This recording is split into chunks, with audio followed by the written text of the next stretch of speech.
It was 9 o'clock count. I went to my single man room for count, and I laid down on my bunk.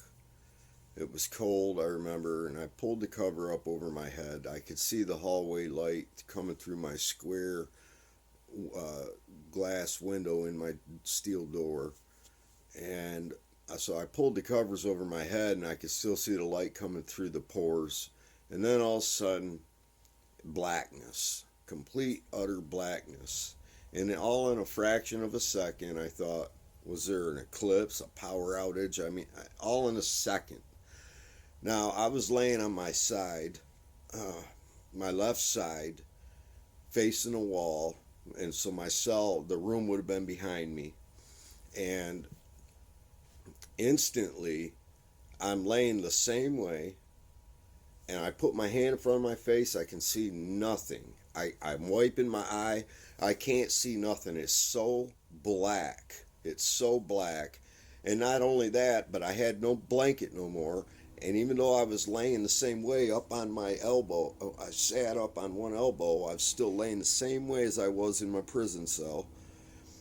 And just in a second, now I'm all of a sudden in this outer blackness, and and the blackness was so thick. I mean, it was so thick. Realization hit me. I don't know how, but I all of a sudden knew, oh my gosh, I'm in hell. This is hell. I start freaking out. I go to turn to where my window would have been and look from the light from the back 40 coming in. And as I go to turn like this, still laying down on my side, there's a wall right behind me. Um, this, I'm on a cold stone floor. I was brought up in a church, my picture of hell was always fire and everything, but I was on a cold stone floor in a tiny little cell on the floor, and I start freaking out. Now, I don't know if I was using my mouth or my mind, but I could hear my own voice saying, Lord, I'm a Christian. Lord, there's got to be some kind of mistake. I'm in hell. And as soon as I started freaking out like that, right above me, as I'm laying on my side, up on one elbow, right above me, I would say 8 to 9, maybe 10 feet tall, I seen 4 eyeballs, boom, open up. And one of them was like 6 inches shorter than the other one. And them eyes, I kid you not, were this big. And they were yellow, orange, and they had like, and it's like they were uranium or something. They looked almost like they went around the side. They looked like a giant, crazy reptile creature, even though all I could see was their eyes. The eyes did not light up anything in the cell. It didn't light up their facial features, nothing. Just their eyeballs opened up, and I knew that they just were like, I woke them up because I'm not laying on the floor going, Lord, I'm a Christian. What? Jesus, I'm screaming, and these eyes open up in the blackness, and they're looking down about 4 foot off the ground. And I remember looking up at their eyes, and their eyes were like digital, like focusing in.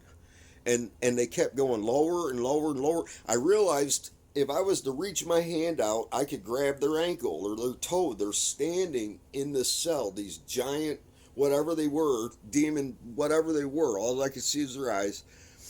And I put my other hand, I'm leaning up on one elbow, and I put this hand in my mouth because my teeth are literally rattling. I'm so scared to. And these eyes keep going lower and lower and lower, and they're focusing in on me. If he would have just put his foot out, he would have kicked me, whatever they were. Next thing you know, something grabs me from behind. I feel it wrap right around me, like, and lifts me straight up. And I'm flying backwards through the air. Another thing, it was like a vacuum. When I was in there, there was zero sound of the atmosphere, nothing. It was like a vacuum, silent. Them creatures never made even uttered a sound. It never, nothing. All I could hear was my own voice screaming in my head, or with my mouth. I don't know. I couldn't see nothing. Blackness. The only thing to this point I've seen is eyeballs. But yet I knew I was in a tiny little cell with them, and they didn't even have enough room to lay down. They were standing in this cell. Something grabs me right up, and we go right through the ceiling or roof, whatever. Next thing you know, I'm 100 yards away, flying through the air backwards because something has me, and I can feel it holding me, and it's not hurting me. Some people say they smell sulfur and hell. I didn't smell nothing. But I knew I was in hell under the earth. I knew I was deep under the earth in hell. And 20 seconds ago, I was in my cell in prison. So, anyways, we're flying through the air, and I see where I just came from. It's all black, but somehow I could see this rectangle prison stretching as far as the eye could see. I could see further, and it was like 4 stories high. It was like a black medieval look, but I knew that's where I just came from, and there were these huge like stone steps going up the front of it, like to the 2nd floor or something, but we kept going away from it. Next thing you know, I can't see nothing again.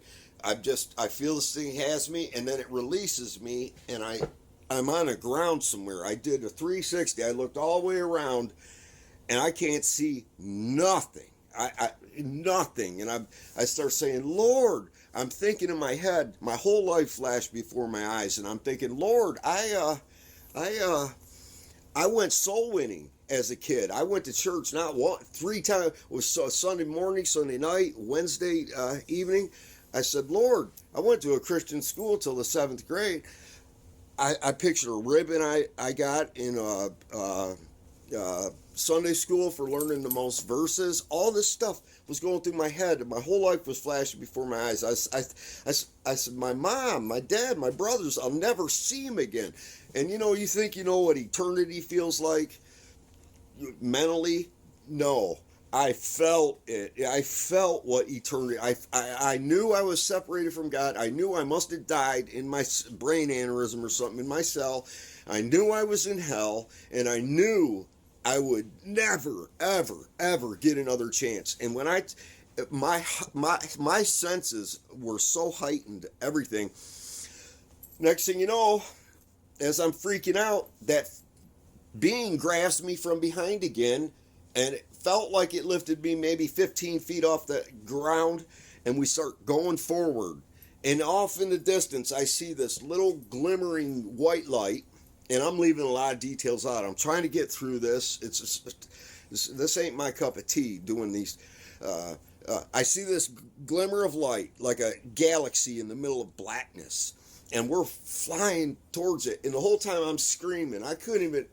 I'm screaming like I've never screamed. God, please, Jesus, I'm saved. What? I could not. I was screaming for him. And the more I was saying good things I've done, the tighter that grip got on me and the faster we went. Until the point where I could feel it like shaking me. It was like shaking me, man. And I still couldn't understand. Now that white thing I seen in the distance, we're getting closer. It's getting bigger because we're getting closer to it. I'm not a very good artist, but I tried to paint it. And the camera shows everything backwards. But as we're coming in, long story short, I seen like this never-ending huge wall miles away in the background. The sky looked maybe like it was 400 feet high, so these blackish clouds. And there was this gigantic pole that would make a redwood look like a toothpick. I kid you not, in the center, with a steel collar around the bottom of it. And I all of a sudden could hear chains like I've never heard before. Chains galore.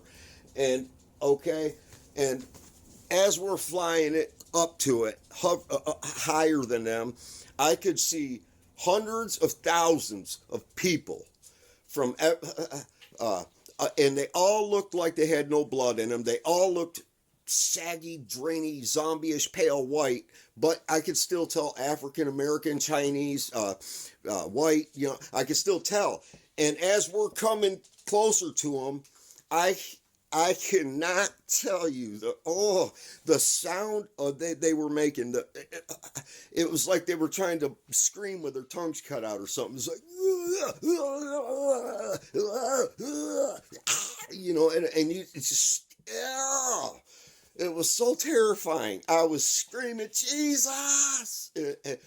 And now we're coming down lower to the outer edge of these people, and I see now about 10 feet away, there's a white guy and an Indian guy, and it's like an invisible hand or a force just parted them, and and I seen they had everybody was chained together to this huge pole about a mile to the center, and they were all shuffling counterclockwise going around, and I could hear the grind of just hundreds of thousands of people all chained, and they were all screaming and mumbling and moaning. I was the only one screaming for Jesus. They had no hope. They were just,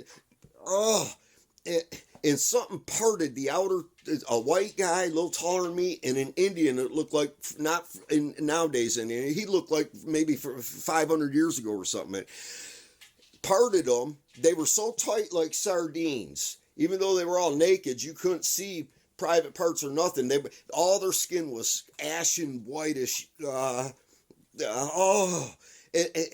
And I seen little kids, old people, everybody.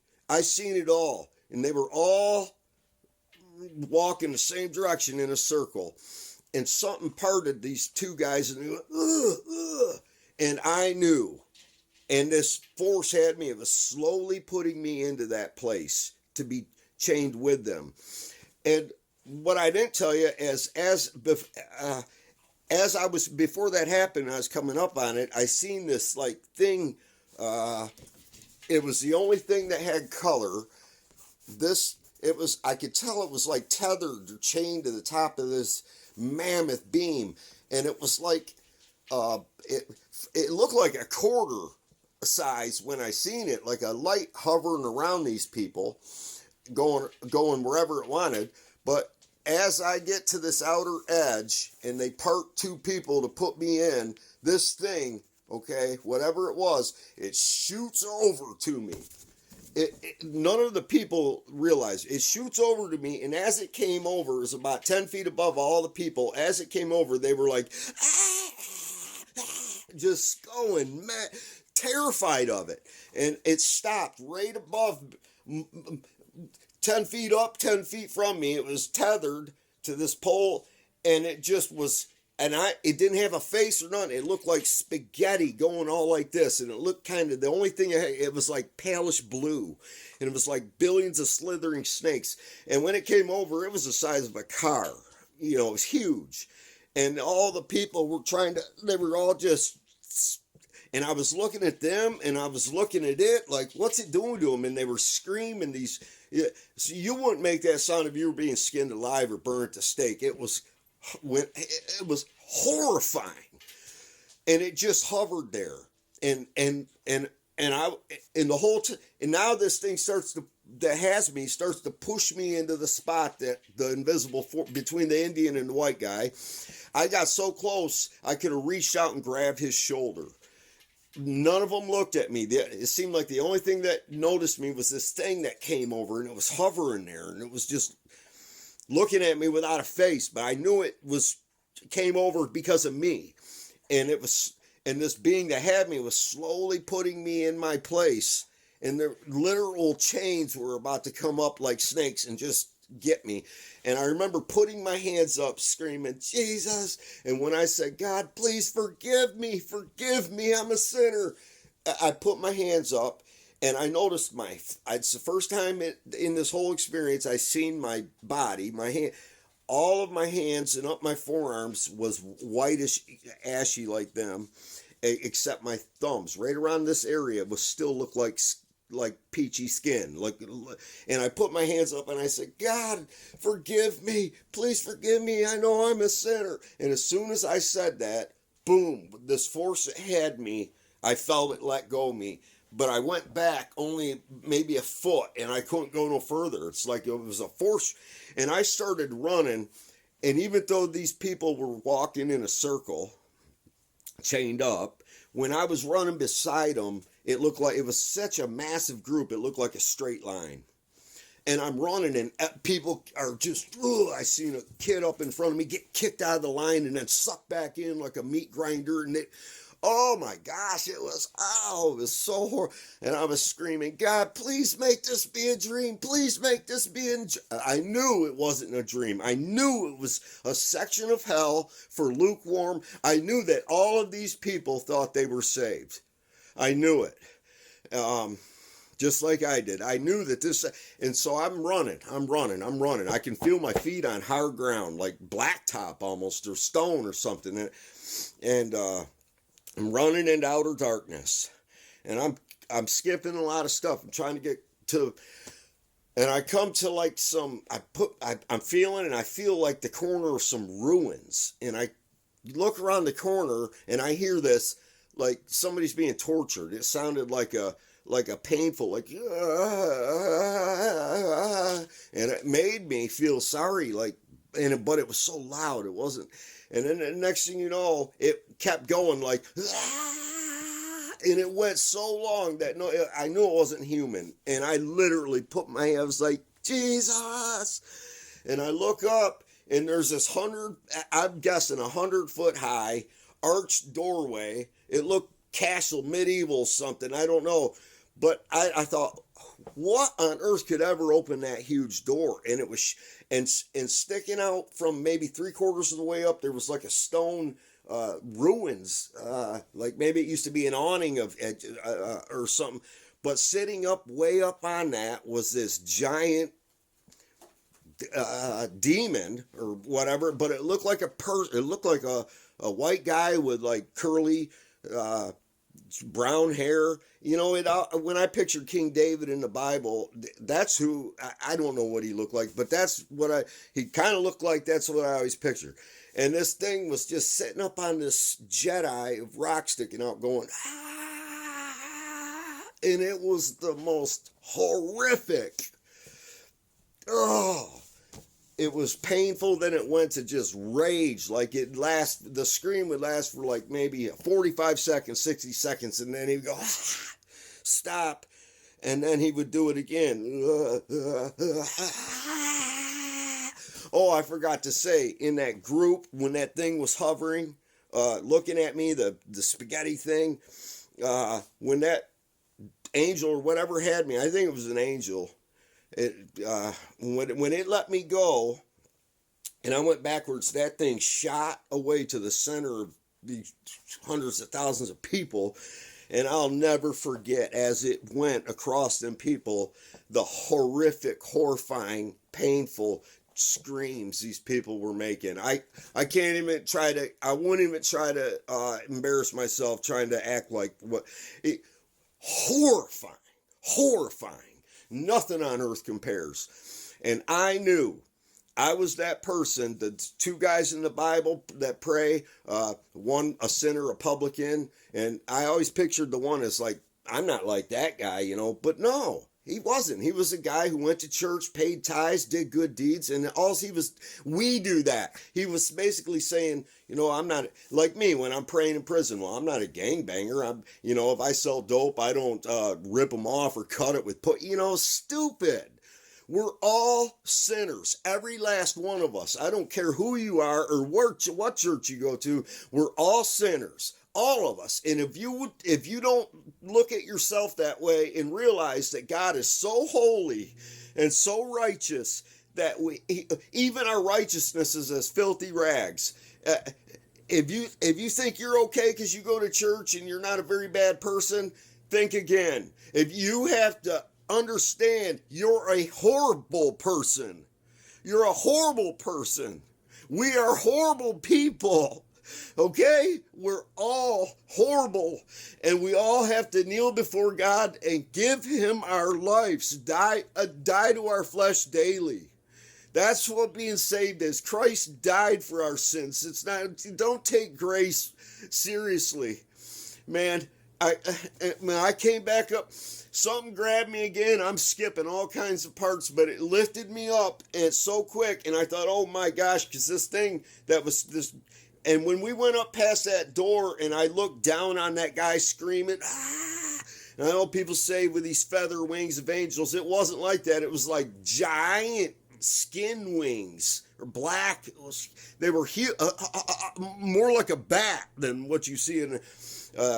And this guy just looked like a white guy, but I could see his back. His jugular vein was that big around, and he's screaming. He's looking up, and it was like, next thing you know, I see like tree roots and dirt, and I sit up in my cell. And it's like 3 o'clock in the morning, and I know I can tell you how in a minute. When I sat up, I was having a seizure. I couldn't breathe. I was trying to say, Jesus, and my feet and my legs, everything was shaking like, and it's like, oh, I think I died because I couldn't breathe. I was trying to tell. And it's like 3 o'clock in the morning, and I know I can tell you how in a minute. When I sat up, I was having a seizure. I couldn't breathe. I was trying to say, Jesus, and my feet and my legs, everything was shaking like, and it's like, oh, I think I died because I was so soaked with sweat and everything. It was a CO came by maybe 15 minutes after and I remember looking at the door light, the hallway night light coming through my glass door, and I did not want to take my eyes off it because I was so afraid. I've never been that afraid in my life. Never. And this cop went by, he shines the light, and he keeps going, but then he turned around and came back, and he goes, "You all right? You have a nightmare or something?" I couldn't even answer him, but he walked off. But I was soaked in sweat, and as soon as I could, I fell onto the floor, and I begged God for forgiveness. I begged God I plead with you to beg God for forgiveness. Don't think you're okay because you're not a rapist or a murderer, or you're not like them. Or don't. I beg you, please. 2 months later, I had another vision. I was wide awake. It was insane, but I woke up on the side of a mountain, and I knew it was heaven. I seen my great-grandma who I lived with. It's whole nother story. But, man, I tell you what, man, turn to God. Nothing here is worth it. Nothing here is worth it. Hell, it was so real, and I knew that every one of them people thought that they weren't bad people. They thought they were okay. They thought they were okay. I urge you, I beg you, seek God while he can still be found, because it just breaks my heart that so many people are going there that they don't know it. God bless you.